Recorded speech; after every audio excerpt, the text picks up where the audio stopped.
This is the Holy Gospel according to John, the 14th chapter. Jesus said to the disciples, "If you love me, you will keep my commandments.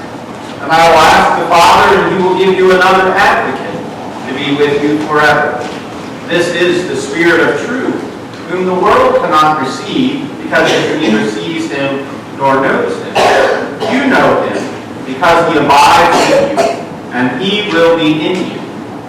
I will not leave you orphaned. I am coming to you. In a little while the world will no longer see me, but you will see me. Because I live, you also will live. On that day you will know that I am in the Father, and you in me, and I in you. They who have my commandments and keep them are those who love me. And those who love me will be loved by my Father, and I will love them and reveal myself to them." The Gospel of the Lord. Praise to you, O Christ. This morning I'm going to preach from right here because I have just a brief little bit of show and tell for you. But let me start by saying, I've said it before, so you might have heard me say that I grew up in the rural plains of Nebraska. And growing up in Nebraska meant that I automatically became a big Nebraska Huskers football fan. So much so that for years, even after we moved away from Nebraska, I had a lot of Nebraska fan gear, stuff that would decorate my room. I brought one of these today. I had a Nebraska hat, like this one. But in my room, I have a bunch of other things too. Nebraska blanket on my bed. Nebraska flag hanging on my wall, Nebraska wind catcher hanging from my ceiling fan.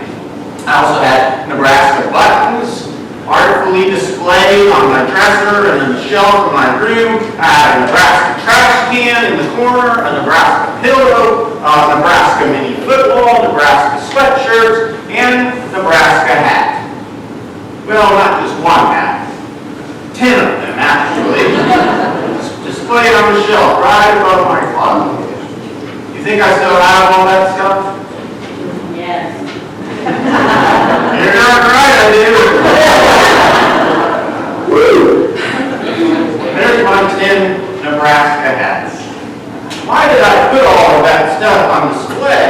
Well, because it was kind of like a shrine, an altar, if you will, to the God of Husker football. I was proud of it, and I entered into that sanctuary of my room to pay homage to the Huskers every single day. What about you? Do you have shrines, altars in your house to the things that you're passionate about, the things you invest your allegiance in? Think back, if you will, to a couple thousand years ago. In the ancient world, the Greek world in particular, the world that we heard about in our first reading from the book of Acts. That story takes place in Athens, Greece.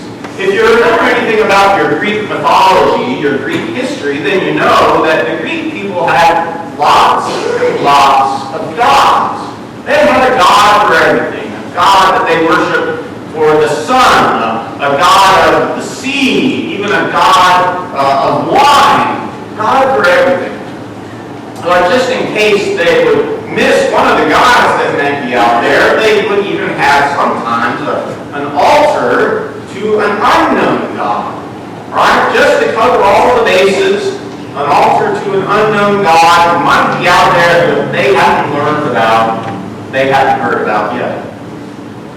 Well, that city, that way of imagining gods, that altar to the unknown one is the backdrop against which our story of Paul takes place. In Acts chapter 17, the Apostle Paul is kind of hanging out in the city of Athens. He'd fled some trouble in a couple of other nearby cities, and so he went to Athens to cool off for a little while and try to lay low. But Paul, being the apostle that he was, he couldn't keep from telling some people the good news about Jesus. And so that's what he did. And those people that heard him proclaim that good news were so intrigued that they invited him to come to the middle of the city to tell all the big, important, smart people this good news about this one named Jesus. That's where our story picks up. Paul standing in the Areopagus. Picture him being on center stage with lots of philosophical, high-minded thinkers all around to hear him say what he was about to say. And what did Paul say? Well, one of the things he said is, I've noticed how religious you are, people of Athens. In fact, as I walked around your city and looked at all your temples and all your statues dedicated to all your gods, I noticed that one of them was dedicated to an unknown God. To an unknown God. You see, Paul affirmed the people for being religious people. But he used that statue, that thing in honor of an unknown God, as his launching point to proclaim the gospel. Because what he told the people of Athens was, this God, whoever this God is that has been unknown to you up until now, today, I am making known to you. The God whom you previously worshipped as unknown is indeed the God who created the whole world and who is now being made known to all through Jesus. Through Jesus, the God who was unknown now has become known and available to all the nations, to all creation. That's the testimony, the proclamation that Paul gave right there at that very spot in Athens that day. Quite an effective place, quite an effective backdrop against which to make this sermon, give this good news about what God was up to in Jesus. But I wonder, if we fast forward it to our time, and Paul was making that same speech today, where would he give it?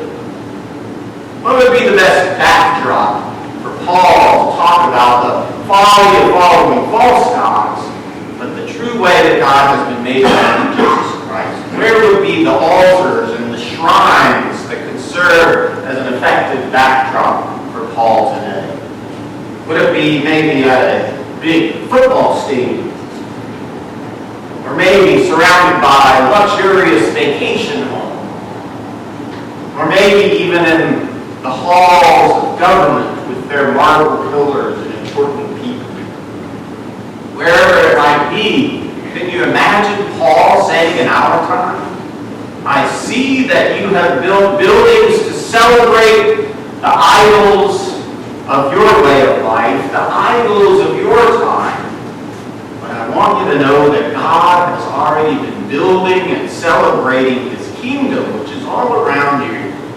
And it's constructed not with stone and wood, but through the life, death, and resurrection of Jesus. And it dwells in the body that bears his name, the church. That is where this one who was unknown is being made known. The truth is, though, that Paul's words to the people in Athens, which could very well be Paul's word to the people of our world, are also Paul's words to us, to each and every one of us. After all, Paul is preaching about things that have been unknown, that are made known, and Paul is preaching about the shrines and the idols and the things that we worship falsely instead of the Lord our God. Maybe when we hear Paul's words today, a question we might ask ourselves is, what are the altars? What are the idols we build altars to? Think about that for yourself. What are the idols in our lives that we build altars to? Not literally. By setting priorities, by giving our time and our allegiance to things. Maybe there are things we don't even realize. But nevertheless, think about those things that so dominate our lives and our allegiances. I remember a couple of years ago, I had a friend who told me that he had gone to dinner with a colleague from work who was of another religious tradition. And the thing that so impressed him about visiting this person's home was that the moment he walked in the front door, there in the front room, against the wall, there was a kind of altar, a religious altar, that gave testament to what it was this person believed in. On this altar there were candles and other religious tokens. And it was very clear as soon as he walked in the house what this person believed in. And I remember him saying that he thought about his own home and realized that there was really nothing in his home like that to demonstrate that he believed in Jesus and was a follower of Christ. If someone came into your home, what would they assume you worshiped? Would they go to your garage and see the shrine you have dedicated to nice cars? Would they look at your family photo spread and believe that this is what you have your most allegiance to? Would they go to your jewelry box or to an entire room you have dedicated solely for preparing delicious food? Or would they find an altar, a shrine, an indication of who it is you follow, who it is you trust in? Maybe one of the practical takeaways from this reading from Acts is for us to think about that and how in each of our homes we have the opportunity to make space. Call it a shrine or an altar, call it what you will, but a space that says to us and to all who enter, who it is we follow. We follow, after all, we believe in one who has been made known to us, Jesus, our Lord. Paul's words in Athens were a bit good news for those folks about how the God who had been hidden, who had been hard to find, was now available, was now being made known to them in the life, death, and resurrection of Jesus. And that is God's good news to us this day as well. God comes to us. And it's not through altars and shrines made by human hands. It's not through the worldly passions we so hold dear. No, God comes to us in relationship. In the relationship that God has established with us, with all the world,